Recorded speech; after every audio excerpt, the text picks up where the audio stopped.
আসসালামু আলাইকুম রহমতুল্লাহ বরাকাতুহু। সুপ্রিয় দর্শক, আশা করছি সবাই ভালো আছেন। চট্টগ্রাম বাঁশখালী এবং সাতকানিয়াতে ভয়াবহ বন্যায় আমরা ফেনীবাসী খুবই হতাশ।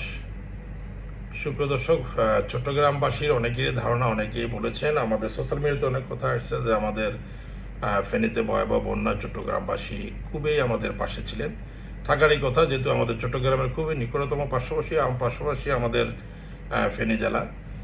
সুপ্রিয় দর্শক, আপনারা ইতিমধ্যে অবশ্যই অনেকে সোশ্যাল মিডিয়াতে দেখতে পেয়েছেন। অবশ্যই আমাদের ফেনী থেকে বেশ কয়েকটি টিম গতকালকেও ছেড়ে গেছে এবং কি আজকে সকালে অনেকটা টিম মানবতার কল্যাণে কাজ করার জন্য এগিয়ে গেছে, আমাদের চট্টগ্রামের উদ্দেশ্যে রওনা হয়ে গেছে অলরেডি।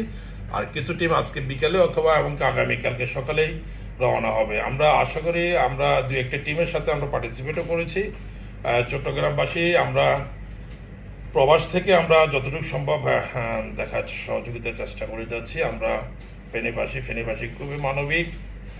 এতটুকু হতাশা হবে না যে আমরা ফেনীবাসী মানবতার কল্যাণে কাজ করার আমাদের অনেকেই মানবিক লোক আমাদের ফেনীতে আছেন, যারা চট্টগ্রামে অনেকে থাকেন। তো চট্টগ্রামের প্রতি আমাদের একটা সফট কর্নারও আছে এবং কি আমাদের ধরতে গেলে আমাদের ফেনীবাসীর জন্য অনেকটা চাকরির জন্য, জবের জন্য এবং কি আমাদের অনেকটা বাড়ি, অনেকটা কাজে কর্মে বেশ কিছু একটা সম্পৃক্ততা আছে আমাদের চট্টগ্রামে।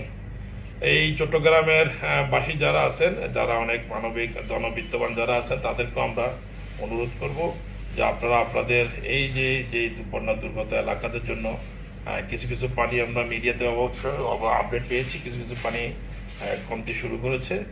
আপনাদের প্রতি আমাদের রিকোয়েস্ট থাকবে যে বন্যা কমতির সময় আমরা বেশি করে একটু খেয়াল রাখবো এবং কি যে মেডিকেটেড টিমগুলোর প্রতি আমাদের অনুরোধ থাকবে যে আপনারা বন্যা দুর্গত এলাকাগুলোতে আপনারা তাদের খোঁজখবর নেবেন এবং কি বিশেষ করে বিশুদ্ধ পানি এবং খাবারের যে বিশুদ্ধ ওষুধপত্র, দামি যেসব ওষুধপত্রগুলো, এগুলা যেমন ডায়রিয়া এবং কি আপনার কলেরা, এই ধরনের যে শারীরিক, যেটা বন্যা দুর্গত পানি, বিশুদ্ধ পানির অভাবে যেসব সমস্যাগুলো দেখা দেয়, এ ধরনের মেডিকেটেড টিম এবং মেডিসিন, যাবতীয় ওষুধপত্র এবং কি খাবার, বিশুদ্ধ খাবার পানি নিয়ে আপনারা আপনাদের অবস্থান থেকে, যার অবস্থান থেকে আপনারা এগিয়ে আসুন এবং কি বন্যা দুর্গতদের জন্য যে একটা মানবিক কাজ, এটার জন্য আপনি হয়তো বা এখনো আপনি এটার কিছু ফল পাবেন না, ফল কিন্তু পাওয়া যাবে সেটা আখেরাতেই।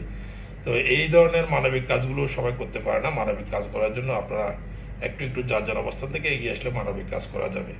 বন্যা দুর্গত বিশেষ করে এলাকাগুলোতে জন্য যে সাহায্য সহযোগিতার জন্য যেতে হলে একটা বিশাল একটা বাজেট এবং অ্যামাউন্টের প্রয়োজন, বিশাল একটু গাড়ি ঘোড়ার এটা ব্যবস্থার প্রয়োজন, টাকার প্রয়োজন। যেসব মানবিকতার কাজগুলো করে সবগুলো এগুলো হচ্ছে যে বিশেষ করে ইয়ং জেনারেশন যারা অল্প বয়সের যে ছেলেগুলো, ইয়ং জেনারেশনগুলো এগিয়ে আসতে হয়। ইয়ং জেনারেশনগুলো এগিয়ে আসতে হলে তাদের কাছে আর্থিকের একটা সাপোর্টের ব্যাপার আছে, আর্থিকের টাকা পয়সা, যেটা আর্থিক ফাইন্যান্সিয়াল একটু কালেকশনের ব্যাপার আছে, এগুলো সব কিছু অ্যারেঞ্জমেন্টের ব্যাপার আছে, গাড়ি অ্যারেঞ্জমেন্টের ব্যাপার আছে, ভলেন্টিয়ার টিমের ব্যাপার আছে।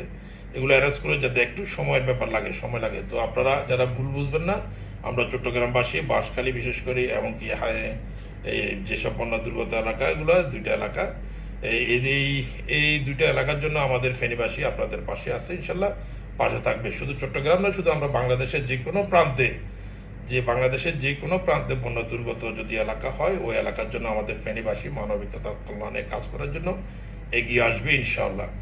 সুপ্রিয় দর্শক, আজকে পর্যন্ত এই অন্য আরেকদিন আরেকটা টপিক নিয়ে আবারও আলোচনা করবো। সে পর্যন্ত ভালো থাকুন, সুস্থ থাকুন আর আমাদের সাথে থাকুন। আল্লাহ হাফেজ। আসসালামু আলাইকুম রহমতুল্লাহ বরকাতুহু।